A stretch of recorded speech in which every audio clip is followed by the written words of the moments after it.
when an innocent little girl was left to die in a graveyard on a dark night. Allah's help came in the form of a monkey who took her in as her own child, fed her, and cradled her to sleep. But in the same village, a monster was hiding, a one who would capture beautiful, virgin girls, violate their dignity, and kill them. Why did he do such horrific things? And did that little girl ever encounter that beast? This is a story that will bring tears to your eyes and shake your soul. Friends, this story begins in a small village in Punjab, where lived a hard-working farmer. He had been married for several years, but Allah had not blessed him with children. On the advice of the village elders, he finally decided to marry again. Months later, by Allah's mercy, he was blessed with a daughter. The baby girl was so beautiful that village women would say she looked like an angel descended from the sky. The farmer offered prayers of gratitude and named her Ian. The farmer and his new wife adored their daughter deeply, but the farmer's first wife was burning with jealousy. She couldn't stand the sight of the innocent baby for even a moment. Time passed, and one Ian began calling out Abba in her sweet baby voice.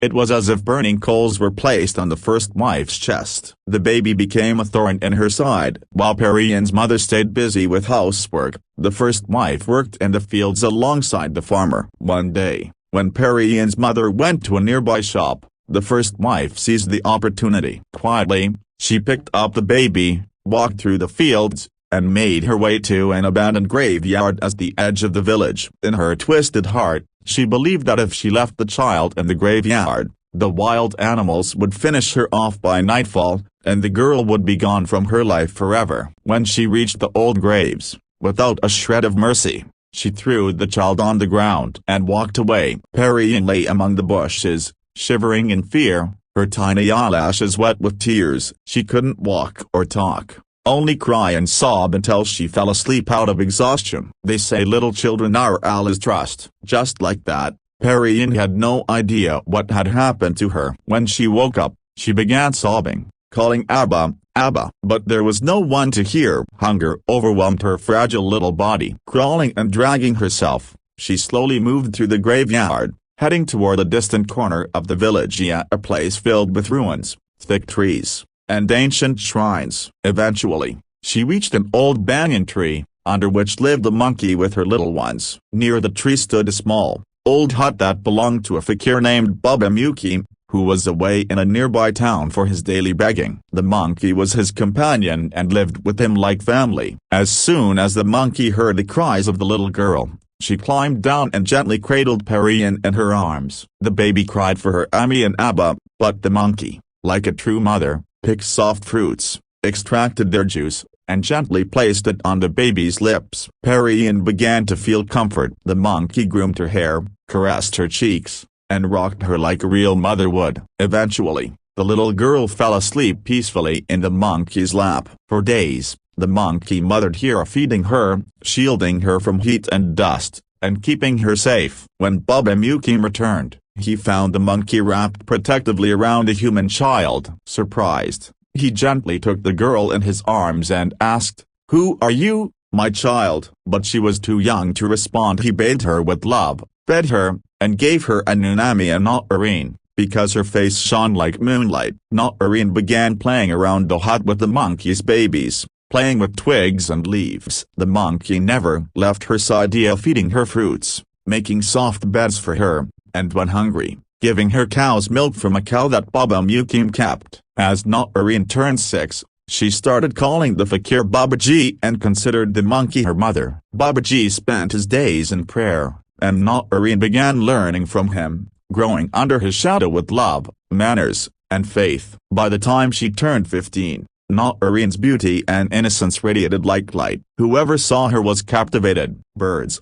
animals, and the monkeys were her friends. The monkey would gather firewood, and Noreen cooked in the hut. She had become Babaji's greatest support. One day, Babaji said, "Daughter Noreen, I have to travel to another village. I'm leaving everything to you. Do not leave the hut. The monkey will bring firewood and water from the river. Just stay inside, remember Allah, and stay strong." Now, only Noreen and the monkey remained in the hut. Like Babaji, she sat quietly in prayer, while the monkey and her babies would sit around, as if listening to her supplications. At dusk, Noreen would prepare food, and after the Maghrib call to prayer, she would spread her prayer mat and immerse in worship. One day, while she was deep in prayer, one of the monkey babies mischievously overturned all the food. When Noreen finished praying and saw the mess, she was upset. She scolded the little monkey, saying, "You've ruined all the food. Didn't think about us at all." In her anger,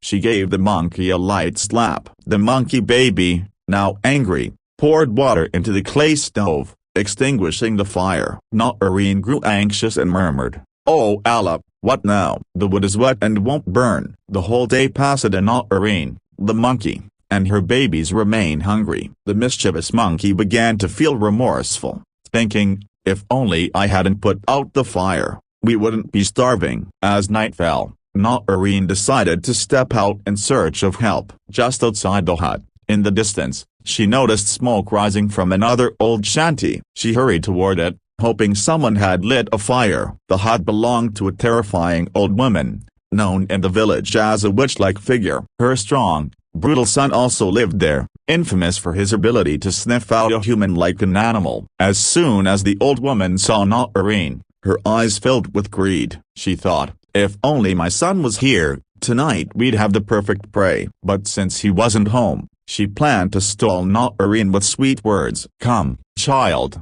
she said gently. "Where are you heading on this lonely night?" In her innocence, Noreen replied, "Auntie, Babaji has gone to the city, and I'm alone." The monkey's child put out the fire, "And I came just to get a little flame to cook food." The old woman feigned kindness and said, "I'll give you fire, child, but I have a small request. My bones don't work anymore. If you help me with a little chore, it would be a big favor." "What is it, auntie?" asked Noreen politely. The old woman said, "That grain grinder over there, can you grind some coarse grain for me, so my son won't stay hungry when he returns?" Noreen quickly ground the grains, working up a sweat. Then she said, "Auntie, the work is done. May I have some fire now?" But the old woman gave her another task. "Just one more thing, dear. Please sweep the floor. My hands can't do it anymore." Without complaint, Noreen swept the floor, washed the dishes, and did whatever the old woman asked. The old woman kept glancing out the hut, growing restless. She muttered under her breath, "Why hasn't that cursed boy come home yet? How long can I keep this girl here with excuses? If only for a little longer." "Uproot the flower blooming in the middle of the river," said the nobleman. The servant obeyed, and the next day, he pulled the flower from its roots and threw it to the river bank. But the very place where that flower bloomed had a broken bar. The next morning, a tree sprouted, an apple tree, rare, breathtaking, and unique. From it hung a single apple, far larger than any ordinary one. People came from far and wide just to see it, but no one dared pluck it, for it grew in the nobleman's territory. On the other side of the village, in a poor farmer's home who had lost his wife while giving birth to their daughter Noreen, God granted him a son. Yet the mother's heart remained hollow, forever longing for her lost daughter. One day, weary from work, the farmer's wife rested beneath the apple tree. She set her basket aside and drifted into sleep. Suddenly, that giant apple fell on its own and landed straight into her basket. Startled, she awoke, saw the apple, and panicked. "What if someone sees me? If they think I stole this, the nobleman will throw me in prison." In haste, she wrapped the apple in her dupatta, picked up the basket, and rushed home. She told her husband everything. When they opened the basket, a broken bar, there was no apple. Instead, inside sat a chubby baby girl with sparkling eyes, smiling at them. They were shocked, then overwhelmed with joy. Tears flowed as they said, "This is the light returned to us from God." They embraced the child, and as if by magic, she grew into a young woman in no time. Meanwhile, Fakir Baba returned to his shrine, only to find Noreen and the monkeys gone. He searched like a madman through jungles, cemeteries, riversides. Eventually, he arrived at the nobleman's palace. The nobleman was stunned to see him. "Babaji, you?" Fakir Baba's eyes were moist. "I left my daughter in your care to go into prayer. Now I return and she's gone, along with the monkeys." The nobleman hung his head in silence. For now, he understood Noreen, the woman he had married, The queen of his heart was the very daughter the fakir had raised. He told Baba everything. Shock and sorrow reflected in Baba's eyes. "My daughter Noreen cannot be destroyed," he whispered. "I taught her sacred knowledge, prayers to protect her from evil. Even if she has disappeared from this world, she will return in another form as a human, or even a speechless creature. But until heaven calls her, my daughter cannot vanish." The nobleman said, voice trembling, "She is not only your daughter, she is my wife, my queen. I embraced her with my heart. Now I've lost her." Baba looked to the sky and said softly, "This child's fate was always marked with separation from her parents, from me, and now from her husband. Only God knows where and how she will return to us." The nobleman gave Baba a room in the palace so he could pray and search for Noreen. Fakir Baba closed his eyes and began reciting. Suddenly, he jolted upright. The monkey, a broken bar, she is imprisoned, and crying. He ordered her release immediately. The moment she was freed, the monkey ran straight to the nobleman, tugging at his clothes. She was trying to tell him something. At first, he was afraid. But Baba said, "No, she's showing you the way. She has no tongue, but her heart speaks." The monkey pulled him all the way to a small mud house. By the well stood a girl,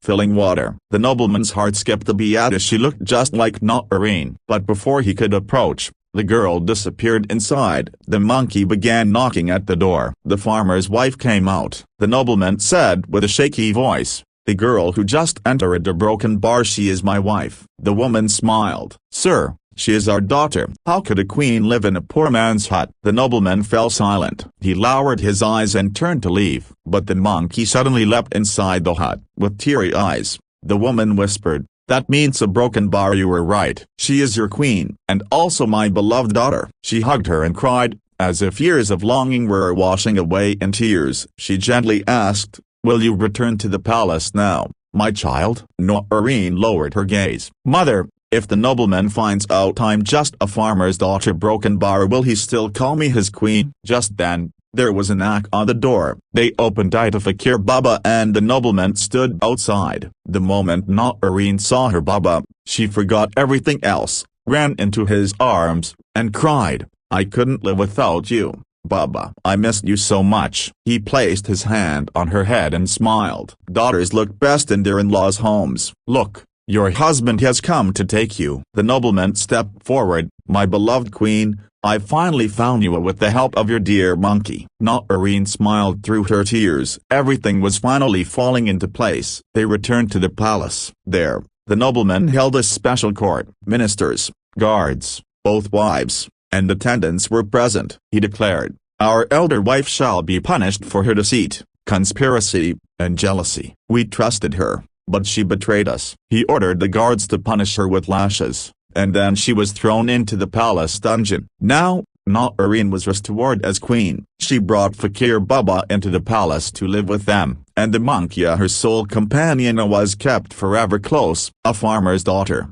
a monkey, a saint, and a nobleman, all bound together by love, truth, and prayers. They did everything with sincere hearts, and in the end, God gave them all what they truly deserved.